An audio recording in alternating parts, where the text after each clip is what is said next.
Hey, it's Chris here today from Huckabones Equipment. In today's video we're going to do an overview of the MX6000 lineup. So that includes the MX5400 and the MX6000. Behind me is the MX6000, so we're going to be spending a little bit of time about that, talking about the comfort, versatility, and affordability of it. So let's jump right to it.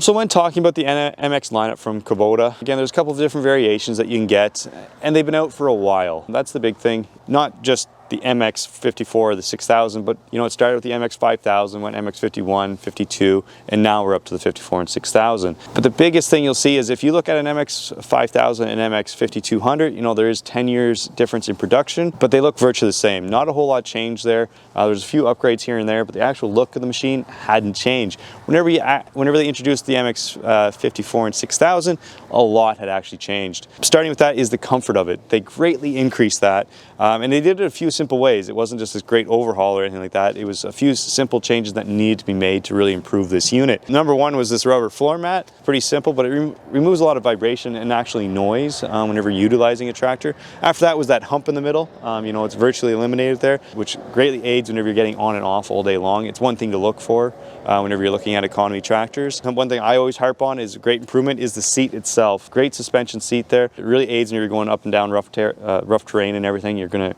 really improve it. One downside, but again, you got to keep it as an option, is the armrests are an option. Strongly recommend getting it whenever you purchase the tractor. You won't be disappointed in that. One little downside to it, and it's very minor, and again, it is an economy tractor, so keep that in mind, is there's no tilt steering and no LED headlights yet. It comes standard with it. One thing that they did improve on is the location of the handles and everything, made everything a little bit bigger, better, easier to handle. After that was the removal of the clutch whenever they went with the electric PTO switch. So again, opens up the leg room and space over there. Because again, you do have 30 inches in between the wheel wells there, so lots of room to work and be comfortable, which is the big thing that they're aiming for whenever they release this tractor. So as I mentioned off the top, the MX is a very versatile tractor whenever you're looking for those higher horsepower hydrostatic transmission tractors. We sell a lot of these for that everyday use. And again, sometimes it's a secondary tractor, third, fourth, or the one and only tractor they're going to have on multiple acres. So it's going to fit lots of needs, whether you're thinking about moving some round bales from some animals. So you're going to be able to do some haying with this unit. If you're looking to rake or ted with it. Again, if you're looking, most people in that scenario are going to be looking for some higher horsepower, but in a small size, so you can get in and out your rows and save some fuel economy in that. And that's where this really comes in handy. And again, it is one of the few tractors that will come in a two-wheel drive unit up here in the Canadian market. For the horsepower, it is a very narrow tractor, again with some tight turning radiuses, and that makes it extremely popular for us whenever you get into your back 40, into those woods and everything like that. So usually it's going to be sold with an FX85 wood skidding winch, so you can bring your logs out and get in and out of there. Again, very popular for a very long time for all those reasons. As mentioned, if you talk to my father, he's been in this business for, well, basically he'll sell you forever. So one of his most favorite tractors to sell throughout the years is the MX, just because it's going to fit a lot of those needs, do a lot for you, and be there at the end. Your lift capacities haven't changed a whole lot throughout the years, but with this tractor, you're going to be lifting about 2,300 pounds. And that goes for the 3-point hitch as well. It's virtually the same at around that 2,300 pounds again. In the MX lineup, this is the only one that can take the backhoe for now. Again, I'm not sure if they're going to be releasing the BH92 for the cab models. They haven't come out with anything for these prior 2 years, so we'll see in the future. But for now, again, if you're looking for an MX with a backhoe, it will be the open stations. So now we're going to be talking about the affordability of this unit. This isn't a tractor for everybody. I'm going to mention that again. It is not a niche tractor by any means. If you're looking and you're trying to compare it to a BX, it's not the unit for you. What you are looking at is whenever you compare it to either Economy L or Economy L, you enjoy that 3902, but you need a lot more horsepower and some more size. Well, then you're going to be looking at the MX. There is one tractor in between there, and that is the Grand L lineup.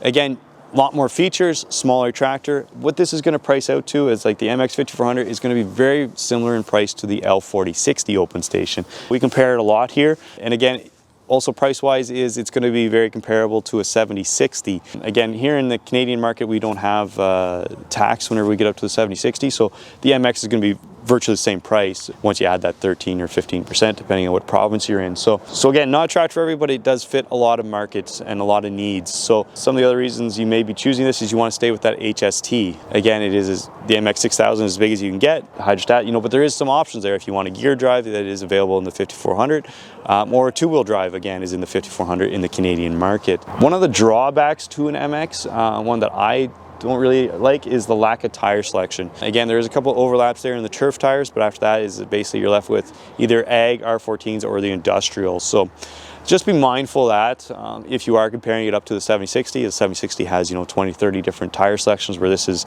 at the high end at around 5. So they have added the fuel separator to this unit over the past MXs that help whenever you're getting into the regular maintenance. Again, it is a very easy to maintain tractor, like all the other Kubotas are. So to mention it one last time, again, you're going to be greatly impressed with the comfort, the versatility, and the affordability of the MX. Some of the upgrades to it have been quite impressive, and if you are going to your local Kubota dealership, make sure to be asking about it. Again, I'll mention it one last time, it's not a niche tractor in it, but it is not a tractor for everybody. But please check it out whenever you get to your local Kubota dealer, as you may greatly interest you if you're looking for a higher horsepower hydrostatic transmission tractor. So if you enjoyed today's video, please like and subscribe, and if you have any comments, please leave down below. Thank you.